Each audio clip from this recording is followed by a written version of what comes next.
Hello everyone, कैसे हैं आप सब। Welcome back to my channel जिसका नाम है पमी विद तन्ना। मैं तन्ना स्वागत करती हूँ आपको अपने चैनल में। आशा करती हूँ कि आप सब बहुत अच्छे होंगे, मैं भी ठीक हूँ।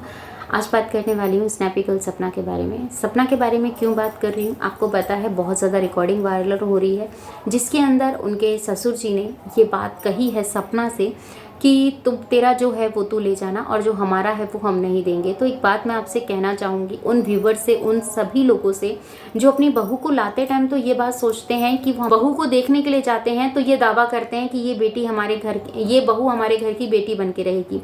जब वो बेटी बनने के लिए तैयार होती है तो वहाँ पर उनको बोल दिया जाता है नहीं, घर की बहू बहू रहती है, बेटी बेटी रहती है। दोनों में फ़र्क होता है और अंतर होता है। एक तरह से इंसान अगर बहू अपने घर अपना कलेजा भी निकाल के रख देना तो भी उसकी वैल्यू ससुराल वालों को कभी नहीं होती है। ये बात सच्ची है। आई बात समझ में, इस चीज़ को समझने की कोशिश कीजिए। मैं हमेशा से कहती हूँ, आप लोग बोलते हैं कि बेटी बचाओ बेटी पढ़ाओ, ये चीज़ें कीजिए। सपना के साथ जो हुआ हम मानते हैं वो दर्दनाक था, वो पेनफुल था, उसकी माँ के लिए भी, उसकी सास के लिए भी। मायके ससुराल में दोनों के ऊपर बिजली गिरी थी। हम ये नहीं कहेंगे कि सिर्फ सपना ही उससे पीड़ित हो रही है या फिर उसकी सास ही उससे पीड़ित हो रही है या फिर उसके ससुर को ही फ़र्क पड़ा है। नहीं, ऐसा कुछ नहीं है। सच्चाई क्या है ये बात तो आप सब जानते हैं। सूरज के साथ जो हुआ वो भी सपना के लिए बहुत पेनफुल था। राजवीर के साथ जो हुआ वो भी सपना के लिए बहुत ज़्यादा पेनफुल था, क्योंकि एक दुख को भुलाकर इंसान अगर एक कदम आगे खुशियों की तरफ बढ़ाता है और फिर उसके बाद ऊपर वाला कुछ ऐसी मार मारता है कि दोनों ही नहीं रहते हैं, तो वो चीज़ें हैं कि और फिर लोग हमें बोलते हैं जब आदमी साथ नहीं होता या आपका कोई अपना ऐसा आपके साथ नहीं खड़ा होता तो लोगों कि कहते हैं ना, जितने मुंह उतनी बातें हो जाती हैं। जैसे कि अब आप देख ही रहे होंगे, कोई भी इस तरीके से उस चीज़ को नहीं देख रहा है कि कुछ गलतियां इन लॉज भी करते हैं। हर गलती की जिम्मेदार बहू नहीं होती है। जो उसके साथ हुआ वो उसके भाग्य में लिखा था, जो उसके नसीब में था वो आपके भी नसीब में था। आपके भी नसीब में आपके बेटों को छोड़ के जाना लिखा था। तो ये सपना ही इस चीज को टारगेट नहीं है। सपना के ऊपर ही इस चीज को ब्लेम मत कीजिए कि सपना की वजह से ये हुआ। अंशु गई, अंशु का जाना भी तय था। आपने उसे भेजा क्योंकि आपको पता है कि वो सपना की एक ऐसी पकड़ है मजबूत कि जब तक अंशु है तब तक सपना स्ट्रांग है। तो उस पकड़ को ही तोड़ते हैं ना तो सपना अपने आप टूट जाएगी। उसके पास 2 बेटियां हैं, कम से कम उनका तो ख्याल करते। वो तो तुम्हारे ही खानदान का खून है ना, वो तो तुम्हारे सूरज और राजवीर हैं। उनकी भी वैल्यू नहीं की। क्यों? क्योंकि वो बेटी हैं। बेटियों को दहेज देना पड़ता है, बेटियों के लिए बहुत कुछ करना पड़ता है। कितना भी कर लो, जाना तो उन्होंने सासरे ही है। ये सोच आज भी जो लोग रखते हैं ना, वो वहीं के वहीं है। ना उन्हें कल उठना है ना आगे बढ़ना है। उन्होंने अपने पैरों को वहीं जमा लिया है कि नहीं, बेटियां हैं, चौका करेंगी, घर में रहेंगी, इससे ज्यादा पढ़ा लिखा दिया तो बदनामी करवाएंगी, ये करेंगी वो करेंगी। तो ऐसी सोच की मानसिकता के लोग आज भी हैं। अगर सपना सोशल मीडिया पे आई, क्योंकि इस बात के ऊपर आप ये भी बोलेंगे कि उन्होंने सपना को पूरा फ्रीडम दिया होता कि वो सोशल मीडिया पे है। वो सोशल मीडिया पे आई और सोशल मीडिया पे आने के बाद जितना भी उसने अर्न किया वो उसने अपनी फैमिली में दिया, अपने ससुराल में दिया। वो दिया तभी तो आज वो हक मांग रही है, क्योंकि जो आपका है वो तो आप दे ही नहीं रहे उसको। और कोई नहीं देता है, कोई ससुराल वाला नहीं देता है। अगर उसका हस्बैंड नहीं रहता है, भगवान ना करे कभी किसी के साथ ऐसा हो, तो सब ऐसे फेंक देते हैं कि छोड़ो, हमारे पास नहीं है कुछ, हम नहीं कर सकते। ठीक है, ये बात होती है। रिश्तेदार, लोग क्या कहेंगे? अरे लोग तो बाद में कहेंगे, जो आपके घर में रहते हैं ना वही कहना शुरू कर देते हैं।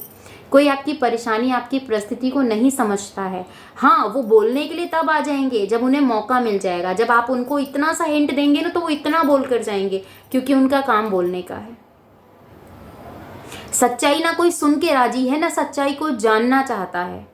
राजवीर के साथ जो हुआ, क्यों उस केस को उन्होंने बंद करवा दिया? क्यों उसके ऊपर कार्रवाई नहीं कीने दी? क्यों उसका क्लेम सपना को नहीं मिलने दिया? अगर उसके ऊपर क्लेम होता तो सपना, अगर उसके ऊपर कार्रवाई होती तो सपना को क्लेम मिलता, उसकी बच्चियों के लिए अच्छा होता।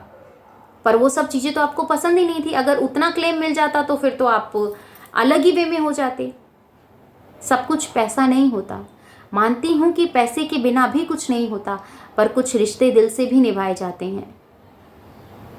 जब आप अपने खून के रिश्तों के नहीं हुए तो आपसे तो ये उम्मीद भी मैं क्या ही करूं कि आपके जैसे लोग दिल के रिश्ते निभाएंगे जो खून के रिश्तों की कदर नहीं करते। आप इतने बुजुर्ग हो चुके हैं, आज के टाइम में इंसान का कुछ नहीं पता, कब किसी को क्या हो जाए कोई नहीं जानता। और आप ऐसे में इतने बड़े घर में यहाँ रहकर अपने बच्चों अपने नाती पोतों को छोड़कर अकेले इस घर में रह रहे हैं, तो इससे बड़ा नर्क और क्या देखने को मिलेगा आपको? जवाब दे दीजिएगा। ये उनसे कहना चाहती हूँ, उन सभी लोगों से जो इस तरीके की सोच रखते हैं कि हम एक घर में रह लेंगे, अकेले रह लेंगे, पर परिवार का साथ पसंद नहीं करेंगे। क्यों? क्योंकि हमें वो पसंद नहीं है। अगर रहेंगे तो हिस्सा मांगेंगे, ये चीज़ें होंगी, वो चीज़ें होंगी, रोज़ की क्लेश किस ये सब चीज़ें एक हद तक इंसान बर्दाश्त कर सकता है। और तुमने वो चीज़ें फेस की है, तुम्हें पता है कि सपना रिकॉर्डिंग करती है, सपना सारी चीज़ों को प्रूफ के साथ रखती है, तभी तुमने अपनी बातों के फेर को बदला। ठीक है, अगर तुम्हारा हक होता तो तुम ये कहते कि बेटा कोई नहीं, मैं इस घर में रह रहा हूँ, उस घर में तू रह ले। दर दर कहाँ किराए पे भटकेगी, कोई नहीं सोचता। उल्टा वो दर दर किराए पे भटकेगी, कल को कोई बात होगी तो हमें मौका मिलेगा ना बोलने के लिए कि घर छोड़ के तो बड़ा गई थी तन के। बहुत सारी बातें होती हैं, बहुत गंदे तरीके की सोच रखते हैं लोग। कोई नहीं मानता बहू को बेटी, कोई नहीं कहता कि बहू बेटी बनेगी, और ना कोई बना के रखता है। बहू तो बेटी बनने के लिए उतारू रहती है, पर सास कभी माँ नहीं बन सकती और ससुर कभी बाप नहीं बन सकता। तो क्या गलती उस बहू की? मैं नहीं मानती। जो समय के साथ अपने अंदर परिवर्तन ना लेके आए तो वो इंसान कभी कुछ नहीं कर सकता। कहते हैं जो सपना के साथ हुआ, बहुत लोगों के कमेंट्स आ रहा है कि समय आएगा सब ठीक हो जाएगा। समय तब आएगा, तब तो आएगा ही, पर अब जो चल रहा है, जो अब वो फेस कर रही है, वो क्या है? वो पेनफुल लाइफ है। लोगों के सामने हंसना, अपने आप को स्ट्रांग दिखाना और अकेले में बैठ के रोना, यही लाइफ हो जाती है जब एक औरत अकेली हो जाती है।